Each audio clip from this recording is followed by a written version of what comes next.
Alrighty. So it is 3:05, so I'm just gonna start, I guess. First of all, I want to say a huge thank you to everyone for being here and to our readers for reading. Yeah, I'm absolutely stoked to be here with these amazing teen writers. This is the third event in the series, and each time I'm absolutely blown away by the depth of talent and passion in the teen writing community. So a huge thank you to Ria, who runs the Young Writers Initiative, for being a moderator today, just to make sure that everything stays safe for the event. We do ask that all audience members keep their microphones muted. Please also celebrate our readers in the chat as much as you can, and keep all chat messages kind and safe for work. A recording of this event will be available immediately after on YouTube, so please be aware also for our readers that this is recorded. So, with no further ado, here is our first reader, Yasmeen Khan. I'm going to read her bio. Okay. Yasmeen is a writer and student living in Texas. She is the recipient of the 2020 Adroit Prize for Prose, and her work has been recognized by the National Young Arts Foundation, the Alliance for Young Artists and Writers, Columbia College Chicago, and more. She has work published or forthcoming in the Adroit Journal, Columbia Journal, and the Rumpus, among others, and she was born in 2004. I absolutely love her work, and I'm so beyond excited she was able to read with us today. I'm going to give you co-host permission so you can share. Hi everyone! Thank you to Gaia for hosting this. I'm so excited to be here. I'll be reading an excerpt from a currently unpublished short story called Heartland. Marwa tells me I have long locks like a Manson girl. We are standing over her bathroom sink, our bare feet cool against the tile. As she braids my hair, I feel the circular charm of her necklace brushing against the back of my neck. Marwa's necklace is the first thing most people notice about her. A blue nazar dangling from a gold chain, the lidless eye lodged between her ribs. Marwa yanks on a chunk of my curls and I bite down. My pressed lips form a line in my reflection, a skinny scratch etched into her bathroom mirror. "You're so tender-headed," she says as she tugs. Marwa's voice is sweeter than corn syrup. My pain dulls under the salve of her slow, even tone. Marwa's accent reeks of our hometown in the Midwest, but the rest of her is bony and arcane like some ascetic in a temple. She wears black coal on her waterline and plastic berets that shine in the sun, jewels and scarab wings scattered across her scalp. I look nothing like her, even though our white teachers can't tell the difference. With skin too dark to be a spray tan, I'm as pretty as flat Coke. Marwa thinks I should try a juice cleanse. I imagine waves of pill-bright produce pouring into my stomach, washing through my insides until they're glossy and clean. Marwa ties my hair with a velvet scrunchie. Her braid is a black chain gleaming down my back. One day, I will be as beautiful as she is, and together we will wander through the wheat fields like mystics in the desert. Marwa calls our town the flat fuck void. I just call it the suburbs. My parents go on about the privilege I have to grow up in this pre-planned community with peanut butter sandwiches and air-conditioned public schools. They remind me of their own childhoods in crowded one-bedroom apartments, translating legal documents for their families, late nights of ramen and ketchup on toast. Now they're both doctors, and they work long, strenuous hours so I can skip school and drive with Marwa to nowhere. We are in her bolt gray sedan, cruising along the highway towards the mall. Billboards blur past my vision from the passenger side window. Adam and Eve Novelty Goods. Wednesday services at Grace Church. Dr. Jonathan Peters, MD Plastic Surgery. Rows of rectangular cutouts pressing up against the bloated blue sky. This place isn't totally irrelevant, I say, drumming my nails along the thick glass. The Heartland killer made national news 2 weeks ago. Marwa snorts, one arm draped over the steering wheel. You give the Heartland killer too much credit. I remember finding pictures of the bodies on Snapchat. 3 bruiseless brown girls lying in the hard dirt, hands clasped over their stomachs, their hearts missing from pulled open chests. They were found in the yellow fields surrounding our town, with quarters pressed over closed eyes and a folded note that read, "Much love from the heartland." The night the news broke, I dreamt of rolling red hills littered with hearts like chunks of hail. I don't see why we can't live in New York like literally every other Asian, Madwa continues. More billboards fly by. Pin-up girls, another church, Chick-fil-A off exit 77, that dead-eyed cow painted on the polyethylene. I don't know, I say, I kind of like this place. Madwa shakes her head. That doesn't mean it likes you back. I nod, not really listening. Madwa coughs out a dry laugh as fast food mascots and TV pastors smile down at us from above. In December, the cops stop searching for the Heartland killer, so Madwa and I sneak out to a party. We get lost in the grid of the neighborhood roads looking for a white house with Christmas lights and an in-ground pool. Madwa drives in circles while I fiddle with the radio, alternating between top 40 hits and holiday hymnals. The cookie-cutter homes are illuminated from within, glowing like lampshades from in the winter night. I see a family playing cards in the kitchen, a teenage girl lying around on her carpet, a man and a woman tussling in a bedroom. I can't tell if they're fucking or fist fighting. All I make out is white skin, golden light, and urgency hidden within the pale walls. At the party, Marwa dances and dances. I sip spiked punch in the kitchen while she thrashes in her mini dress, grinding her ass on some faceless football player. He slides his hands over her breasts and digs his nails into her sternum, leaving shallow crescents in his wake, the color of a horror movie moon.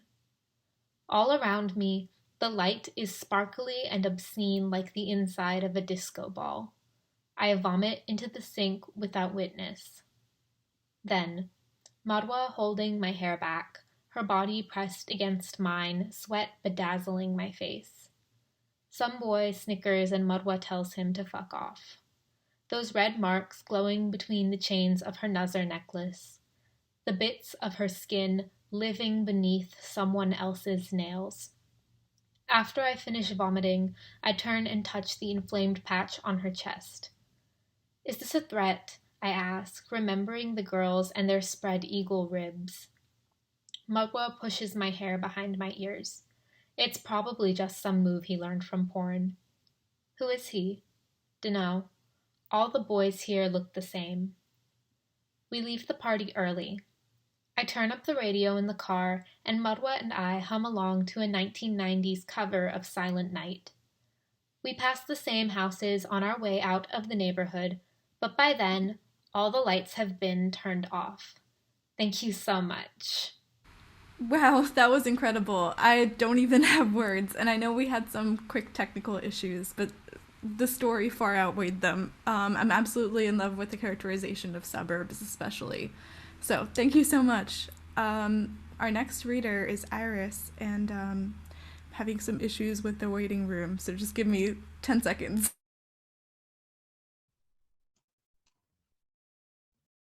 Okay, I'm gonna go ahead and introduce Iris now. So here's her bio.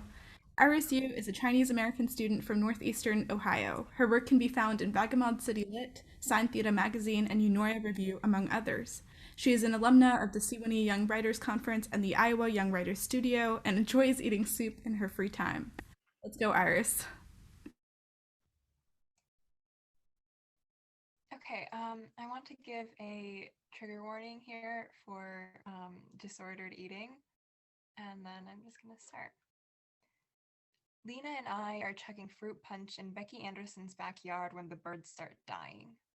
Becky raised a host to making it out of high school in one piece. Never mind the fact that we all lost 10 pounds and stopped eating bread, and all of a sudden there's a sparrow in her drink and she can't stop screaming. It's the first one. There is a moment of pause, like the wind is inhaling, before the others follow. They drop from the sky like rain, unending. Lena shrieks. jolts into me, accidentally dumps half her drink down the front of my shirt. Shit, she gasps. Sorry. The juice blooms across my chest like a neon bloodstain. It's okay, I say. The crowd swallows up the sound of my voice.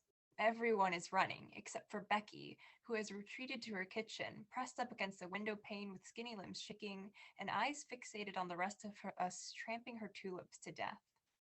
I almost reach back to grab the cups on the grass, stack them neatly for the trash can, but I figure whoever ends up picking the dead birds will have to get the litter, too. The birds are still falling, and I never knew there were this many in the sky in the first place. Lena holds her hands above her neck the way we used to during elementary school tornado drills. I follow suit, even though I hate the awkwardness of running with my head down and both arms up, and we lurch through the surging crowd together, jostled around by bony girls and their himbo boyfriends and the 10 dead birds at their feet. There are feathers in Lena's hair by the time we make it to her car, and my ribs ache from getting elbowed by a football player. We slam the doors behind us, and the thump rings circles in my ears, the din outside muffled. Lena hisses from the driver's seat, cusses under her breath. I turn from staring at the window at Jennifer huddled under and shielded by the boy she broke up with last week. Lena's knuckles are red all over, glossy from the hand sanitizer rubbed over the nick. Robin, she says by way of explanation. Its beak hit me on its way down. I tug tissues from the box and dab at the congealing hand sanitizer. Poor thing, I say. Me or the bird? I crumple the tissues into a ball of splotchy red and white and ignore her. That's a lot of blood for such a tiny cut. More wells up from the triangle of skimmed skin, and I dab at it.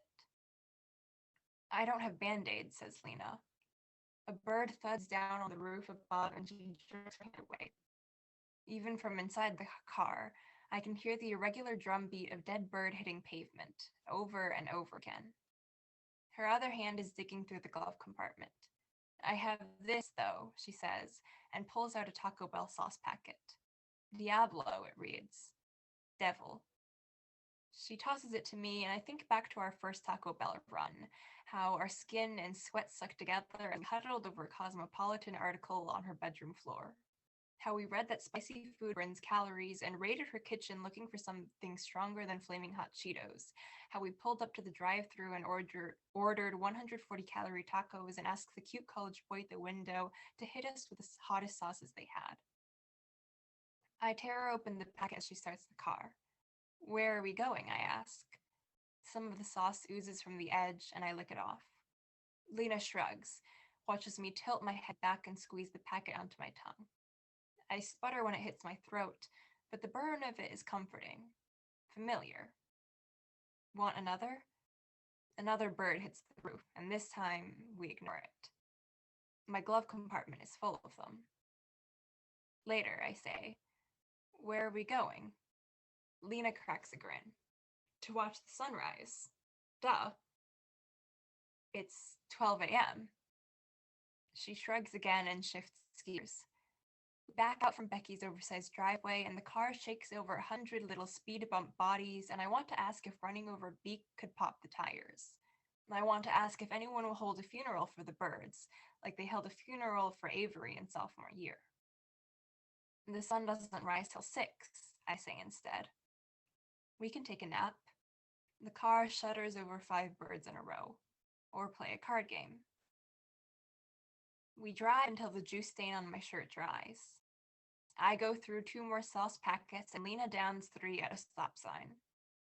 I wonder when we went from 140-calorie tacos and 0-calorie sauce packets to just the sauce, if it was gradual or one of those things that just happens.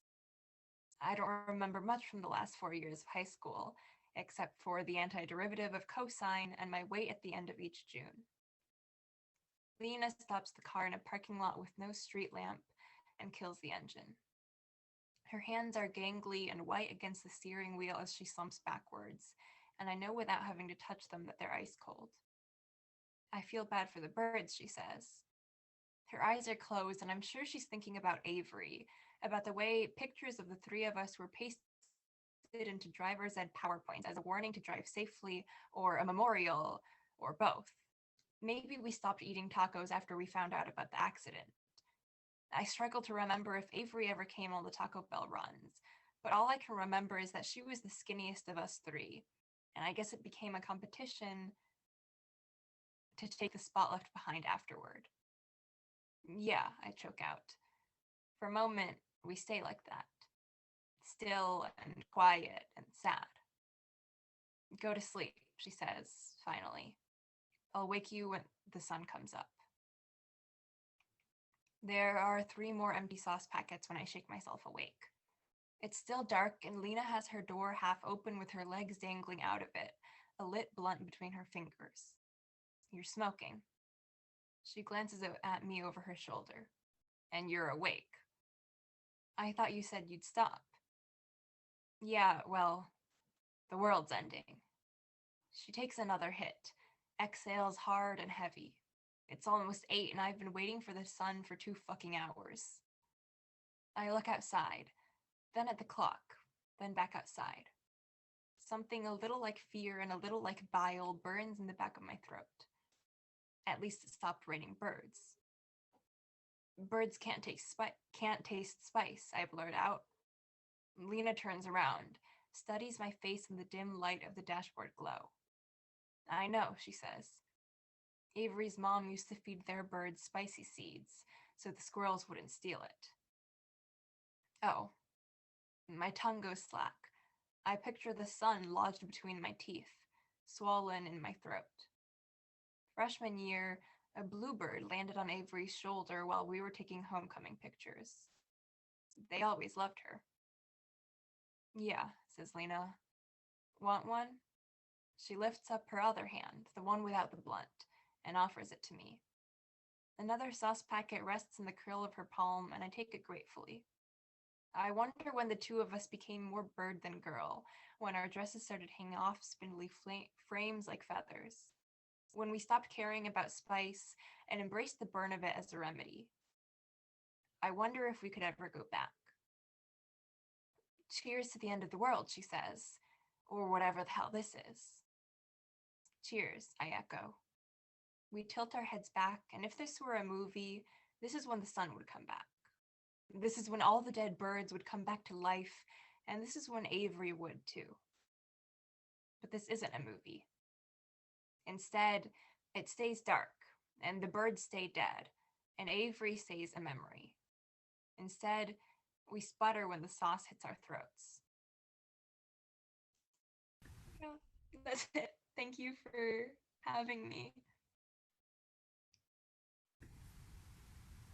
It's absolutely a pleasure to have you, Iris. Yeah, thank you so much for that visceral story. I absolutely love Birdbath, and I feel so honored that you read it today. You also have an amazing reading voice, just saying. Okay, so our next reader is Samuel Adeyemi. He had some internet issues, so he decided to send a video instead, and I'll be screen sharing that in a second. But first, here's his bio for everyone. Samuel is a young writer from Nigeria. His poems have appeared or are forthcoming in Pellet Poetry, Frontier Poetry, 580 Split, Leavings Lit Mag, Kissing Dynamite, The Shore, The Rising Phoenix Review, Gelada, and elsewhere. When he is not writing, he enjoys watching anime and listening to a variety of music. Okay, I think he's also in this Zoom. He just doesn't have the internet to do it, so I'm gonna screen share right now. Let me know if you can hear it as well. Hello everyone, my name is Samuel, I'm 19 and I do poetry. I want to thank Gaia for the opportunity to be a part of this reading, and I want to say I'm quite excited to be in the midst of other brilliant young writers, though not literally since the video is pre-recorded. I'm just going to be reading a single poem. I've got issues with uploading a longer video on my Gmail. I think it's got to do with the restriction and that. So I wrote this poem last year due to a series of police brutality in my country. So basically it's a protest poem and it got published in Pellet Poetry. A Requiem for a Democracy. The distance between the bullets and the body is a protest poem. I too am just a metaphor away from filling the grave. I will bless today if it closes outside a coffin. This earth is a chapel of names torn from their bloodline.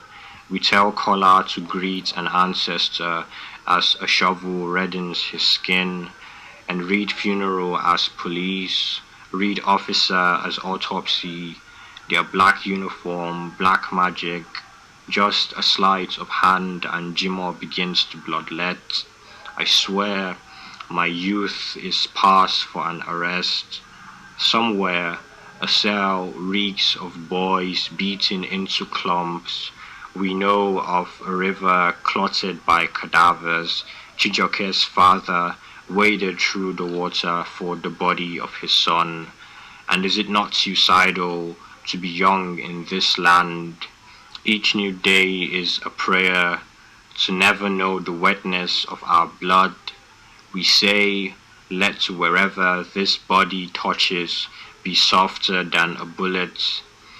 For in this country, everything is fashioned for your grief. The wind is a gun, the trees the mouth of a gun. Thank you. There are so many absolutely gorgeous lines in that, and I'm so stunned and excited that he could be here metaphorically. I don't know, I'm just so grateful for this event and that Samuel was able to join us. Okay, so I think the next person in our lineup is Stella. Stella Lei is a teen writer from Pennsylvania whose work is published or forthcoming in Ganlan, Milk Candy Review, Whale Road Review, and elsewhere. She is an editor-in-chief for the Augment Review, has 2 cats, and tweets at StellaLei04, and I can put that in the chat in a second. Take it away. Okay, awesome. So I have 2 things to read today, and I'm going to start with this prose poem. When sun shines on water, Claire goes pearl diving in a swimming pool. Chlorinated and cold, belly down like a whale died wrong. Claire is pallid, is sinking, is alone, alone, alone. Claire is halfway to drown, seeing through a haze of blue, tickling her senses and watching the world come apart. Cracks line the tiles on the pool floor and she tries to fold herself into them so grout can sand her clean, fresh. Claire is knuckling the whites from her eyes, peeling cornea from iris from pupil until only her retinas are exposed to the sun. Claire wants to become lens flare, wants to flash across photographs and screens, wants to blind. But Claire is shriveled, fingers on the edge of bloat in an empty pool. Claire is pretending the bubbles are snapping lenses, but her eyes are red and bleary and her surroundings are swirled in fog. The pool is not even her own. It belongs to a friend of a friend who invited her over and is waiting for her to leave. But Claire is bound to the promise of pearls, of light, of fluorescence spilling across tile. Claire is staring at her face in the grate, watching the metal warp her features, watching her eyes slide wide, blur into her nose, into her mouth. Claire is rubbing her fingers across steel, touching her reflection, trying to find her face. And then that was the first piece. And then the second one has a visual component. So this is titled Anatomy of a House Fire, and trigger warning for implied death, I guess. 1, kitchen. Gas on the stove, grease in the air, the pop, pop, pop of heat shriveling paper towels and dishcloths, fabric wilting into itself like a flower in reverse. Dining room. Smoke swelling like a storm, placemats melting into table, saving spots for ghosts, checkered squares bleeding into particle board grain.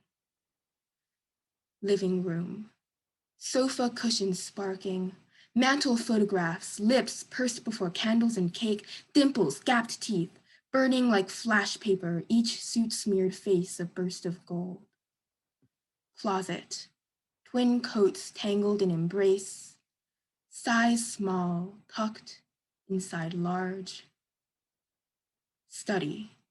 Patents, novels, comics, Superman flaking into ash. It's a bird, it's a plane, it's a mother running, feet tangled in the carpet's plush. A mother crawling with her head below smoke, a mother. Bedroom door. Fists blazing, skin cracking against wood, nails scratching against knob, a cry, a shout, wake up, please. And that's it. That was incredible, Stella. I feel really lucky to be able to read Stella, and that use of form is so gorgeous. Also, that delivery, just, yeah, wow, everything. So our next reader is Roseline Mgbodichinma.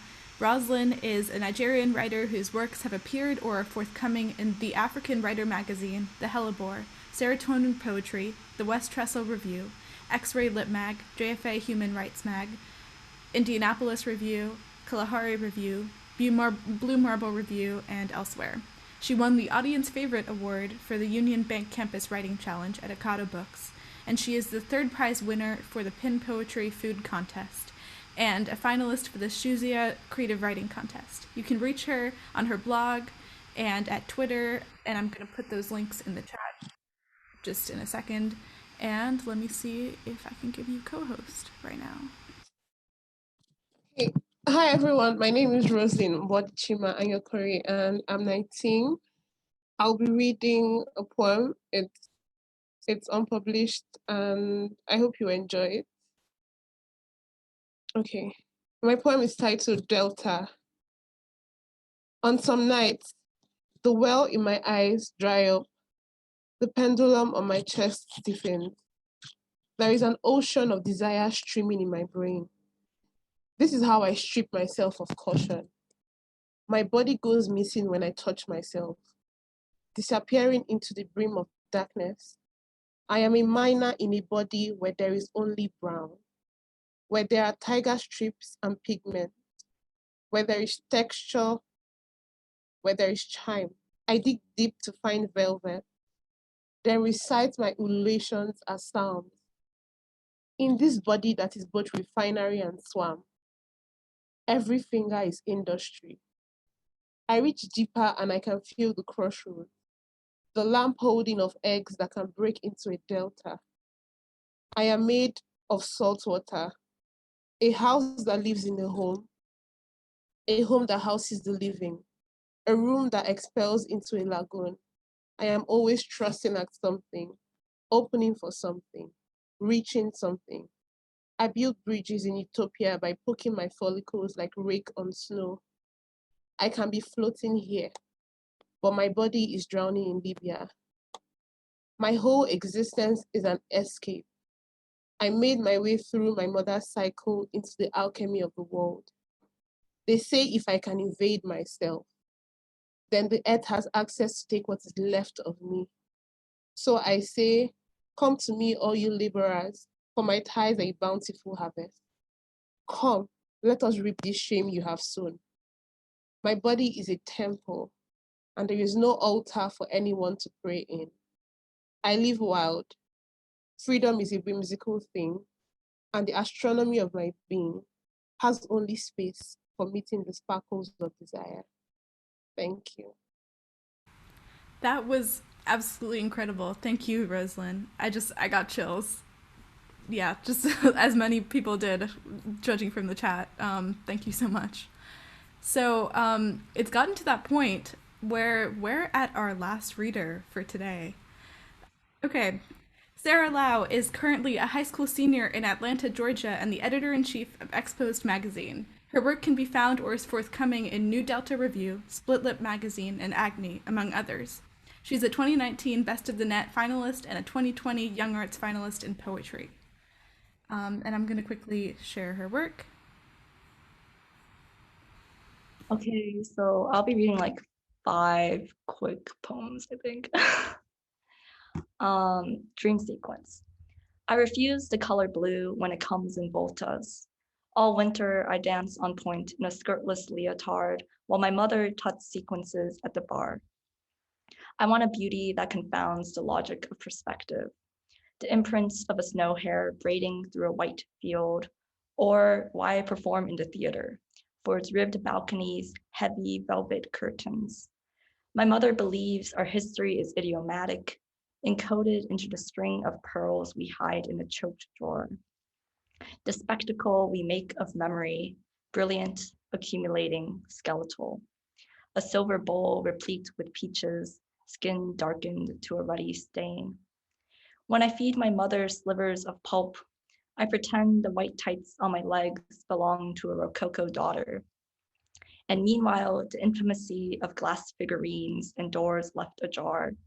Meanwhile, the snow falling where it must.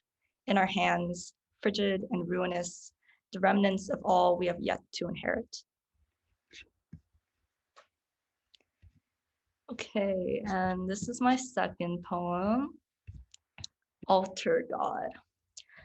I come home in the evenings to mother scraping my scalp for God. To ward off the lice, she pulls my hair up with a ribbon and tells me to face the home altar, the lamplight spilling and God's face peeking out, yolk-colored and shameless. Because I study faces, I count lashes until dark icons wink and molt in my image. A specter, no. A parasite, no. A reckless fluency in pigment, yes. Eyes lidded, the altar shimmers into a mirror. I let vanity out to take hold of what it must, leave a pair flagrant and bitten through, an offering. I consider the sporadic dream where I turned sexless in fear, the silk ribbon in my hair rendered into the moving whip of a flagellant. When I woke, I scavenged for mother and found her in a rough halo of hair, already limbing the fringes of my shadow into thread. Mother could not recognize who was there. Her grief, a steepled beast with no tongue. I teach her how to pronounce the TH and think, and place the stress of amen there on the men. But she likes the tongue of the God in the television best. How the family gives a circle of thanks. How the mother's tongue pushes out her cheek, as if it rolled around a stone to uncork her speech.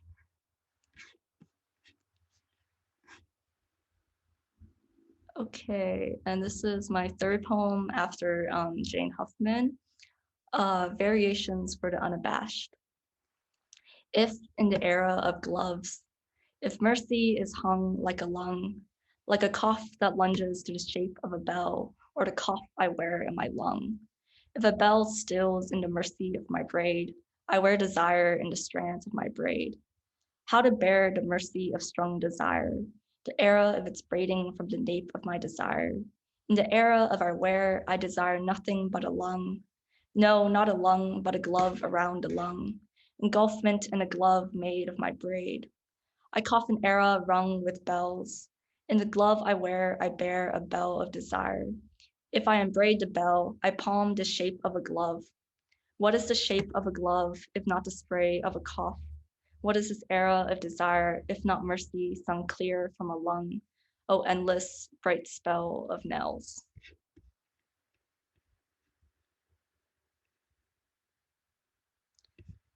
And this one's a quick poem about my fear of circles. Trypophobia. At night, the showerhead watches me all naked and blue, its ring of nozzles and iris pixelating in bursts. My skin rises in zones of goosebumps, and I consider a theory on rotation, how a circle breaking through to its third dimension must lose its fear factor exponentially. Any hole most terrifying as a pool with a surface rippling static, and I do not believe I'm afraid of circles. I'm afraid rather of implication, sedated dilation, every closed passage as pilgrimage, an unshaven drain mistaken for a mouth, a whirlpool that opens at its end, concave and fluted. After the wedding ceremony, I run a hand down my sleeve, and the lint of my dress pills into a dynasty of want.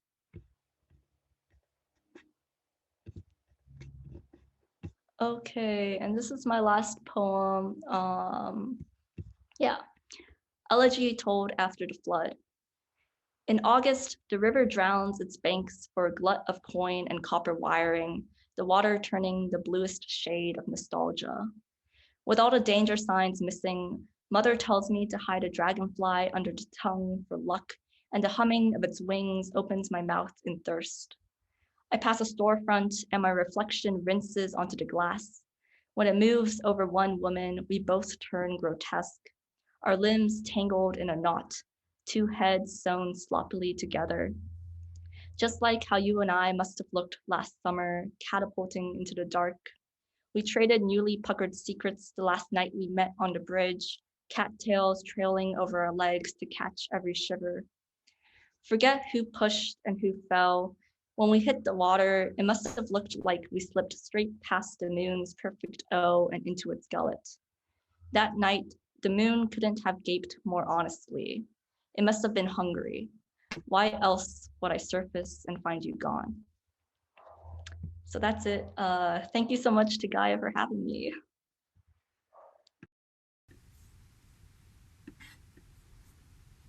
Okay. Wow, those poems were absolutely gorgeous. Thank you again for sharing your work. I'm always going to be thinking about a dynasty of want. Like, that's such an incredible phrase. Thank you.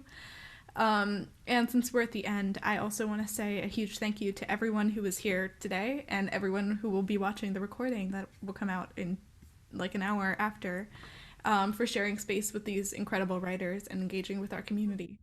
So the next teen reading will be sometime in February, and just watch my Twitter at Gaia Writes. And if you saw these amazing writers do their thing and you want to read next time, just DM me and I'll put you on the lineup. Again, I'm so grateful for all of you. Running these readings has really been a highlight for me, and it's all thanks to you. So that's all we have. Thank you so much.